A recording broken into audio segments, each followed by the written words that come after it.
पाठ द्वितीय पाठ है तुम्हारा मम यात्रा वृत्तम, यानी कि मेरी यात्रा।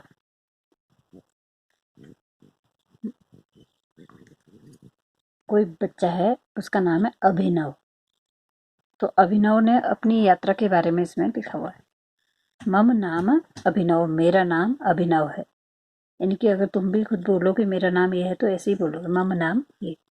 अहम अष्टम्याम कक्षायाम पठामि। ये अंक बिंदी, अह की मात्रा, ये सब अच्छे से बोलनी पड़ती है, ठीक है, संस्कृत में। अहम अष्टम्याम कक्षायाम पठामि, मैं कक्षा 8 में पढ़ता हूँ। मम गृहम नैनीताल जनपदस्य नथवा खान ग्रामे अस्ति, मेरा घर नैनीताल जनपद के नथवा खान गांव में है। अस्ति मतलब है।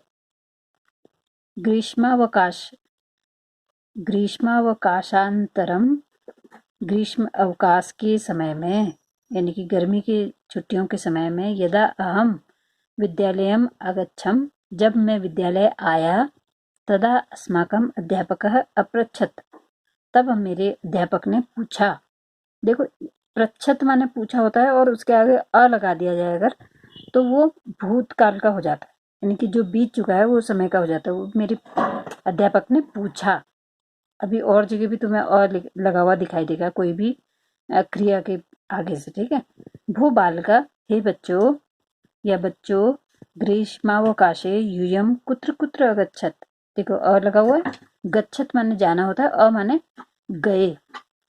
बालकों, बच्चों, गर्मी की छुट्टियों में तुम कहाँ कहाँ गए। तदा आराधना अवदत, तब आराधना ने कहा। अवदत, वदत माने बोलना, अवदत माने कहा, मतलब कह चुकी हूँ। श्रीमन अहम ताजमहलम द्रष्टुम आगरा नगरम अगच्छम, लगा ना। श्रीमान, हम ताजमहल देखने को आगरा नगर में गए। केशव अवदत, केशव ने कहा। कहा कह रहा है और कहा दो अलग अलग टेंस हैं, अलग अलग काल हैं, ठीक है। अहम स्वमातुल गृहम चमोली जनपदम अगच्छम, और लिखा हुआ देखे यहाँ पर से, मैं अपने मामा के घर, मातुल मतलब मामा होता है, गृहम मामा के घर चमोली जनपद गया। तदा अहमपि अकथयम, तब मैंने भी कहा। अहम स्वपरिवारेण सह, मैं अपने परिवार के साथ हरिद्वारम ऋषिकेशम च अगच्छम, हरिद्वार और ऋषिकेश गया। और मतलब ये च है, हाँ, हरिद्वार और ऋषिकेश गया। एतत् श्रुत्वा, यह सुनकर, कक्षाध्यापक माम अकथयत, ने मुझसे कहा, यत् त्वं स्वयात्रावृत्तं संक्षेपेण श्रावय, तब तुम अपना यात्रावृत्त, जहाँ जहाँ तुम गए मतलब उस यात्रा का वृत्तांत संक्षेप में कहो। अहम अकथयम, मैंने कहा। आचार्य, सर्वप्रथम वयम नैनीतालः लोकयानेन काठगोदाम पर्यन्तम अगच्छाम, सबसे पहले, सर्वप्रथम सबसे पहले, हम, वयम मतलब हम सब, नैनीताल से लोकयानेन यानी कि गाड़ी द्वारा, जिसमें सब लोग बैठते हैं, गाड़ी द्वारा, काठगोदाम पर्यन्तम आगच्छे, काठगोदाम तक पहुंचे। तत् रेलयानेन हरिद्वारम अगच्छाम, तब रेल से हरिद्वार गए, पहुंचे। हरिद्वार रेल स्थानकात् वयम त्रिचक्रिका वाहनेन हरिपेड़ीम अगच्छाम। हरिद्वार रेल स्थानकात् मतलब कि प्लेटफॉर्म से, हरिद्वार के स्टेशन से हम त्रिचक्रिका वाहन, जिसमें 3 चक्र होते हैं, यानी कि रिक्शे से हरि की पैड़ी में पहुंचे। हरि की पैड़ी एक जगह है हरिद्वार में। प्रातः काले तत्र गंगाया निर्मल जले स्नानम कृत्वा, सुबह के समय वहां गंगा के शुद्ध जल में स्नान किया, नहाया। आनंदम भवम, और बड़ा खुश हुए हम, बड़ा अच्छा लगा हमको। तत्र अहम ध्वनि विस्तारक यंत्रेण मनोहारिणी गंगा स्तुतिम अश्रवणम, तब मैंने ध्वनि विस्तार यंत्र से, यानी कि जो जिससे आवाज दी जाती है ना, लाउड स्पीकर जिसको बोलते हैं, लाउड स्पीकर से बड़ी सुंदर गंगा की आरती सुनी। सब भूतकाल में चल रहा है, ठीक है, अ हर जगह लगा हुआ है। तो क्या है, स्तुति सुनी, देवी सुरेश्वरी भगवती, देवी सुरेश्वरी भगवती गंगे, त्रिभुवन तारिणि तरल तरंगे, शंकर मौल विहारिणि विमले, मम मतिरास्ताम तव पद कमले। इसको याद भी करेंगे इस श्लोक को, ठीक है। क्या इसका क्या मतलब हुआ कि हे देवी सुरेश्वरी, हे गंगा माता, तीनों लोकों से मुक्ति देने वाली, त्रिभुवन तारिणी, 3 लोकों से मुक्ति देने वाली तेरी तरंगे हैं, तेरा निर्मल जल है। शंकर मौली, शंकर के मस्तक से तू निकल रही है, शंकर के मस्तक विहार करने वाली, यानी कि शंकर के मस्तक पर रहने वाली, शिव जी की सिर में से निकलती दिखाई देती है ना गंगा। मम मति रास्ताम तव पद कमले, मेरे मति को, मेरी बुद्धि को अपने पैरों पर, अपने चरण कमलों पर लगाए रखना।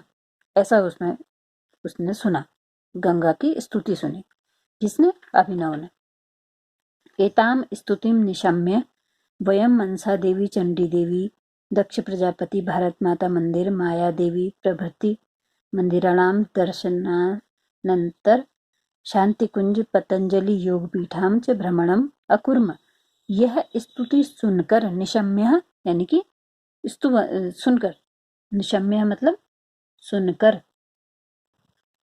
वयम हम सब, मनसा देवी, चंडी देवी, दक्ष प्रजापति, भारत माता मंदिर, माया देवी, इन मंदिरों में दर्शन के बाद, तदंतर उसके बाद शांति कुंज पतंजलि योग पीठ में भ्रमण करने को गए। शांति कुंज और पतंजलि योग पीठ में भ्रमण को गए, यह भ्रमण किया। द्वितीय च दिने, और दूसरे दिन, हरिद्वारात ऋषिकेशम अगच्छाम, हरिद्वार से ऋषिकेश आ गए।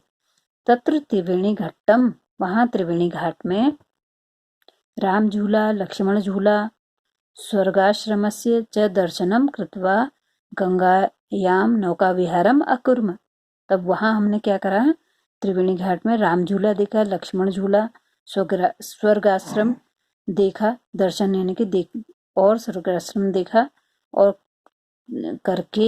दर्शन करके गंगा में नौका विहार किया, यानी कि वहां नाव में भी बैठे। तदंतरम ततः लोकयानेन पुनः हरिद्वारम अगत्य, तब फिर वहां से गाड़ी में बैठ करके हरिद्वार वापस आ गए। कानिचन कुछ दिनानि, कुछ दिनों तक, च तत्रोषित्वा स्वग्रामः प्रत्यागतवन्तः, तब कुछ दिन वहां रह करके, हरिद्वार रह करके मतलब अपने गांव में वापस आ गए। एतद श्रुत्वा, यह सुनकर, अध्यापक अकथयत, अध्यापक ने कहा, अभिनव साधुक्तम त्वया हरिद्वार ऋषिकेशमिव अस्माकं उत्तराखंडे अनेकानि तीर्थस्थलानि पर्यटकस्थलानि च सन्ति। यानी कि क्या कहा उन्होंने, अभिनव, यह सुनकर अध्यापक ने कहा, अभिनव तुमने ठीक ही कहा है, हरिद्वार ऋषिकेश जैसे हमारे उत्तराखंड में अनेक तीर्थ स्थल और पर्यटन स्थल हैं। तीर्थ स्थल और पर्यटन स्थल हैं, संति माने हैं, ये शाम बहुत सारे होता है तो हैं होता है, ठीक है। अस्थि माने है, एक चीज होगी तो अस्थि कहेंगे हम, और बहुत सारे होंगे तो संति कहेंगे। ये शाम दर्शनेन, इनके दर्शन से, भ्रमणेन, भ्रमण करने से, और भ्रमण करने से, न केवलम आनंदानुभूति, न केवल आनंद मिलता है, खुशी मिलती है, भवती अपितु ज्ञानवर्धनम अपि भवन्ति, बल्कि ज्ञानवर्धन भी होता है, यानी कि बुद्धि भी बढ़ती है। वस्तुतः दर्शनीयेयम देवभूमि, वस्तुतः देवभूमि जो है हमारी, वो बहुत ही वंदनीय है, यानी कि हमें उसकी वंदना करनी चाहिए।